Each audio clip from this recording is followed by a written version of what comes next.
ಆತ್ಮೀಯ ಸ್ನೇಹಿತರೆ, SURG mathematics ಚಾನಲ್ಗೆ ತಮಗೆಲ್ಲರಿಗೂ ಸ್ವಾಗತ. ನಾನು ಉಮಾ ಶಾವದೆ, ಮ್ಯಾಥ್ಸ್ ಟೀಚರ್. ಹಲೋ ಸ್ನೇಹಿತರೆ, ಈ ಹಿಂದಿನ ವಿಡಿಯೋದಲ್ಲಿ ನಾನು 3 ಅಂಕದ ಪ್ರಶ್ನೆಗಳನ್ನು ಸಾಲ್ವ್ ಮಾಡ್ತಾ ಇದ್ದೀನಿ. Question number 89. The diameter of a sphere is decreased by 25%. By what percent it's curved surface area is decreased? Question number 89. ಇಲ್ಲಿ the diameter of a sphere is decreased by 20% ಅಂತ ಕೊಟ್ಟಿದ್ದಾರೆ. ನೋಡ್ರಿ ಒಂದು ನಿಮಿಷ. 25% ಅಂದರೆ ನಮಗೇನು ಬರುತ್ತೆ? 25/100 ಡಯಾಮೀಟರ್ ಡಿಕ್ರೀಸ್ ಆಗುತ್ತೆ. ಈ ಟೈಮಲ್ಲಿ ನಾವು ಈ ಕನ್ಸಿಡರ್ ಮಾಡಬೇಕು ಅಂತಂದರೆ ನಾವು ಮೊದಲು ಫ್ರ್ಯಾಕ್ಷನಲ್ಲಿ ತಗೊಳ್ಳೋದು ಬೇಡ. ಅದನ್ನು ನಾವು ಡಯಾಮೀಟರ್ ಆಫ್ ದ ಸ್ಪಿಯರ್ ಏನಂತ ಹೇಳಬೇಕು? Diameter is equal to 4x ಇರಲಿ ಅಂಥೇಳಿ ಮಾಡ್ಕೋಬೇಕು. ಈ ಥರ ಇದೆ. ಯಾವಾಗಲೂ ಹಾಫ್ ರಿಲೇಷನ್ನು ಅಥವಾ 1/2 ರಿಲೇಷನ್ ಈ ಥರ ಬಂದಾಗ ನಾವು ಈ ರೌಂಡ್ ಅಂಕೆ ಅಂದರೆ ಈ ಥರ 2x ಆಯಿತು, 4x ಆಯಿತು, ಆ ರೀತಿ ಇಟ್ಕೊಂಡ್ರೆ ನಮಗೆ ಕ್ಯಾಲ್ಕುಲೇಷನ್ ಈಸಿ ಆಗುತ್ತೆ. ಅದನ್ನು ತೋರಿಸ್ತೀನಿ ನೋಡಿ. ಈಗ ಡಯಾಮೀಟರ್, ಲೆಟ್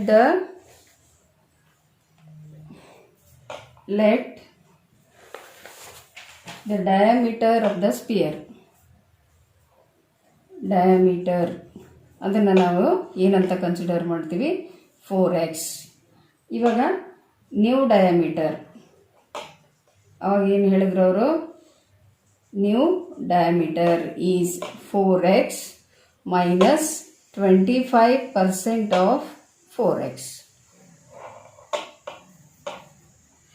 25% ಆಫ್ 4x. ಈಗ ನೋಡಿ, 4x ಮೈನಸ್ 25/100 ಇಂಟು 4x. 4 ನಮಗೆ ಈಸಿಯಾಗಿ ಸಿಕ್ಬಿಡುತ್ತೆ. ಇಲ್ಲಿ ಏನಾಯಿತು? 4x minus x is equal to 3x ಬಂತು. ಇಲ್ಲಿ ನಮಗೆ ರೇಡಿಯಸ್ ಏನು ಸಿಗುತ್ತೆ?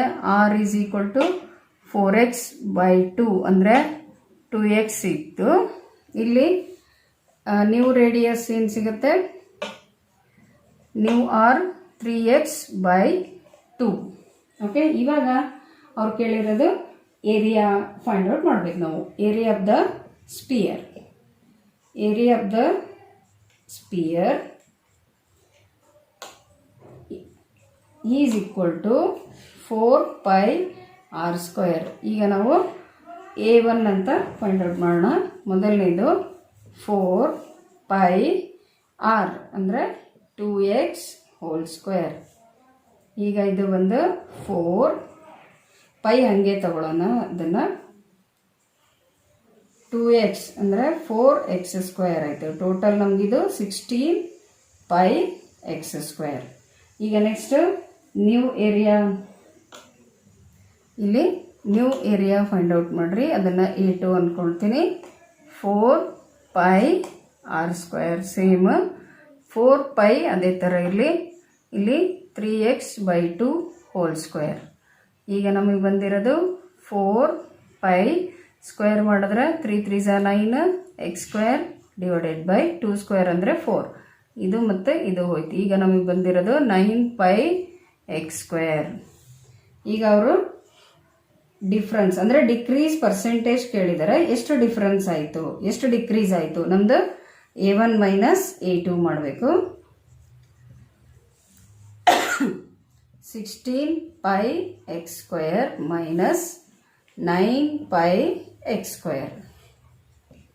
ಈಗ ನಮಗೆ ಬಂದಿದ್ದು 7πx². ಓಕೆ, ನೆಕ್ಸ್ಟ್ ಈಗ ಇದನ್ನು ಪರ್ಸೆಂಟೇಜ್ ನಾವು ಮಾಡಬೇಕು. ಅದಕ್ಕೆ ಇದನ್ನೆಲ್ಲ ರಬ್ ಮಾಡ್ತೀನಿ. ಈಗ ಇದನ್ನು ಪರ್ಸೆಂಟೇಜ್ ಕ್ಯಾಲ್ಕುಲೇಟ್ ಮಾಡೋಣ. ಇದು ಇರಲಿ ಡಿಫ್ರೆನ್ಸ್. ಡಿಕ್ರೀಸ್ ಪರ್ಸೆಂಟೇಜ್ ಹೇಳಿದ್ದಾರೆ ಅವರು. ಸೊ ಪರ್ಸೆಂಟೇಜ್ ಕ್ಯಾಲ್ಕುಲೇಟ್ ಮಾಡಬೇಕು. Decrease is equal to means decrease percentage. So decrease percentage is equal to decrease divided by original value. ಎಷ್ಟಿರುತ್ತೋ ಅದು ಒರಿಜಿನಲ್ ಇಂಟು 100. ಸೊ ಇವಾಗ ಡಿಕ್ರೀಸ್ ಎಷ್ಟು ಬಂತು ನಮಗೆ? 7π x square divided by original ನಮ್ಮದು ಮೊದಲಿಂದ ಎಷ್ಟು ಬಂದಿತ್ತು, so 16 pi x square into 100 S. ಈಗ x square pi so 4 4s are 4, 25s are yes is equal to 25 7s are 175 by 4. So answer 43.75% is the decrease percentage. Okay, ಇಲ್ಲಿ difference ಮಾಡಿದ್ದೇನು ಬಂದಿರುತ್ತೋ ಇಲ್ಲಿ ನಮಗೆ whole number ಬಂತು ಅಂದರೆ easy ಆಗುತ್ತೆ ಅಂತ ಹೇಳ್ಬಿಟ್ಟು ನಾನು ಇಲ್ಲಿ ಕನ್ಸಿಡರ್ ಮಾಡಬೇಕಾದ್ರೇ ಹೋಲ್ ನಂಬರ್ ತೊಗೊಂಡಿರ್ತೀನಿ 4x. ಆವಾಗ ನಮ್ಗೆ ಈಸಿಯಾಗಿ ಪ್ರಾಬ್ಲಮ್ ಮಾಡ್ಬೋದು. ನೀವು ಫ್ರ್ಯಾಕ್ಷನಲ್ಲಿ ತೊಗೊಂಡ್ರೆ ಪ್ರಾಬ್ಲಮ್ ಆಗುತ್ತೆ. ನೀವು ಬರಲ್ಲ ಅಂತಲ್ಲ, ಆನ್ಸರ್ ಎಲ್ಲ ಚೆನ್ನಾಗೇ ಬರುತ್ತೆ, ಬಟ್ ನೀವು ಮಾಡಬೇಕಾದ್ರೆ ಸ್ವಲ್ಪ ಟೈಮ್ ತೊಗೊಳುತ್ತೆ, ಆಮೇಲೆ ಮಿಸ್ಟೇಕ್ ಆಗೋ ಚಾನ್ಸಸ್ ಇರುತ್ತೆ. ಈ ರೀತಿಯಾಗಿ ಬಂದಾಗ ಹಾಫ್ ಬರಲಿ, ಡಬಲ್ ಬರಲಿ, ಈ ಥರ ಬಂದಾಗ ನೀವು 2x ಅಥವಾ 4x ಈ ಥರನೇ ಇಟ್ಕೊಂಡ್ರೆ ಒಳ್ಳೆಯದು. Next question number 90.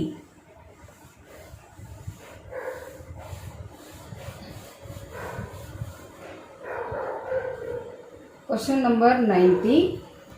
From a point P on the ground, the angle of elevation of top of a 10-meter tall building is 30 degree. A flag is hoisted at the top of the building and the angle of elevation of the top of the flag staff from P is 45 degree. Find the length of the flag staff and the distance of the building from the point P. Use √3 is equal to 1.732. ಅವರೇ ಕೊಟ್ಟಿದ್ದಾರೆ. ಈಗ figure ಪ್ರಕಾರ ನಾವು ಮಾಡಬೇಕು. Building ಮೇಲೆ flag ಹಾಸಿದ್ದಾರೆ, ಅದರದ್ದು length angle ಕೊಟ್ಟಿದ್ದಾರೆ. So question number 90. ಈಗ ಇದು ಬಿಲ್ಡಿಂಗು, ಇಲ್ಲಿಂದ ನಾವು ನೋಡ್ತಾ ಇದ್ದೀವಿ. ಇದಿಷ್ಟು ತಗೊಳ್ಳೋಣ. ಇದು 10 ಮೀಟರ್ ಬಿಲ್ಡಿಂಗ್ ಇದೆ. ನೆಕ್ಸ್ಟು ಇಲ್ಲಿ ಪಾಯಿಂಟ್ ಅದ, ಇಲ್ಲಿಂದ ಇಲ್ಲಿ ನೋಡಿದರೆ ಆ್ಯಂಗಲ್ ಅದು 30 ಡಿಗ್ರಿ ಆಗುತ್ತೆ. ನೆಕ್ಸ್ಟು ಇಲ್ಲಿ ಅವರು ಫ್ಲ್ಯಾಗ್ ಮಾಡಿರೋದ್ರಿಂದ ಈ ಪಾಯಿಂಟ್ ತಗೊಂಡು ನಾವು ಈ ಆ್ಯಂಗಲ್ ಜಾಯಿನ್ ಮಾಡಿದರೆ ಇದಿಷ್ಟು ನಮಗೆ ಎಷ್ಟು 45 ಬರುತ್ತೆ. According to problem it is 45 degree. ಇದರದ್ದು ಹೈಟ್ 10 ಮೀಟರ್, 30 ಡಿಗ್ರಿ ಆ್ಯಂಗಲಲ್ಲಿ ನೋಡ್ತಾರೆ. ಮತ್ತು ಫ್ಲ್ಯಾಗಿಂದ ನೋಡಿದರೆ ಇಲ್ಲಿ ಫ್ಲ್ಯಾಗ್ ಇರುತ್ತೆ. Yes, flag. ನಾನು ಈ ಪಾಯಿಂಟನ್ನು ಇಲ್ಲಿ ಸಿ ಅಂತ ಬರೀತೀನಿ, ಸರಿನಾ?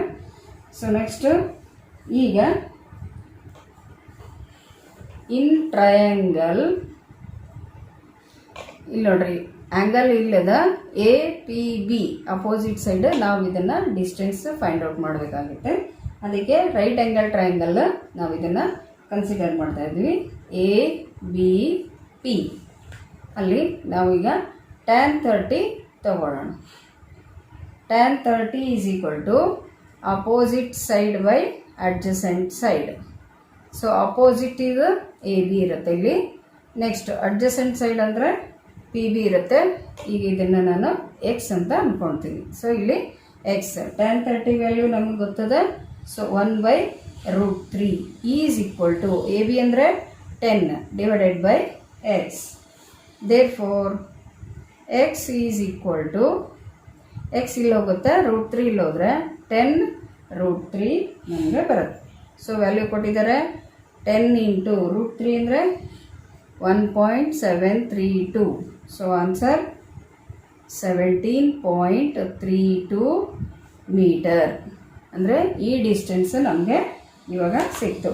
ನೆಕ್ಸ್ಟ್ ಇನ್ನು ಈಗ ದೊಡ್ಡ ಟ್ರಯಾಂಗಲನ್ನು ನಾವು ಕನ್ಸಿಡರ್ ಮಾಡೋಣ. ಇನ್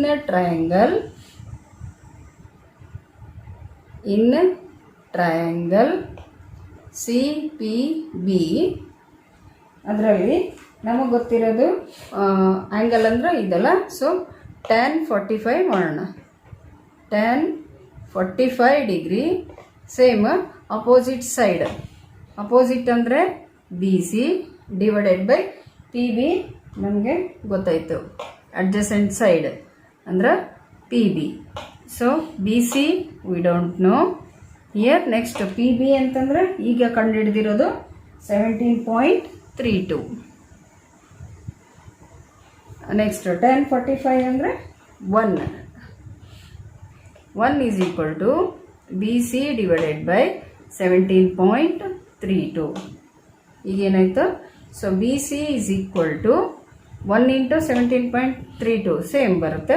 ಸೊ ಅದು ಮೀಟರ್ BC ಬಂತು. ಬಟ್ BC ಏನಾಗುತ್ತೆ?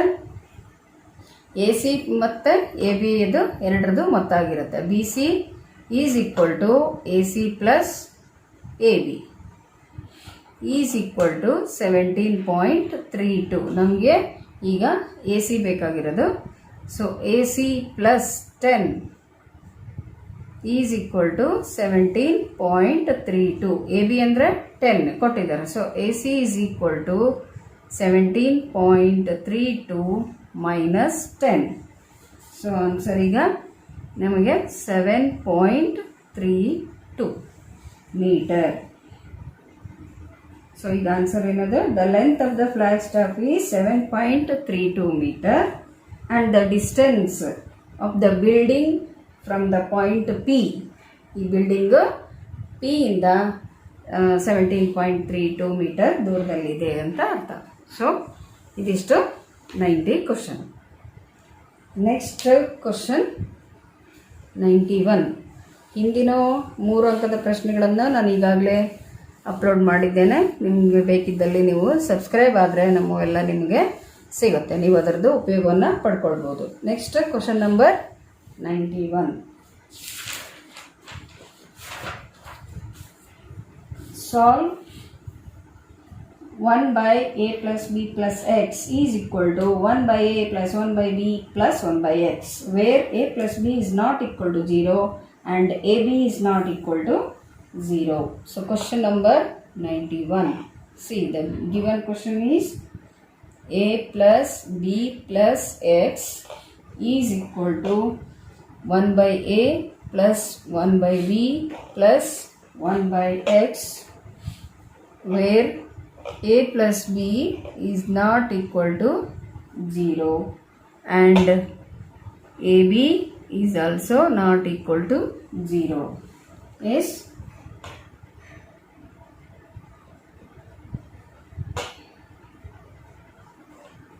One plus b plus x.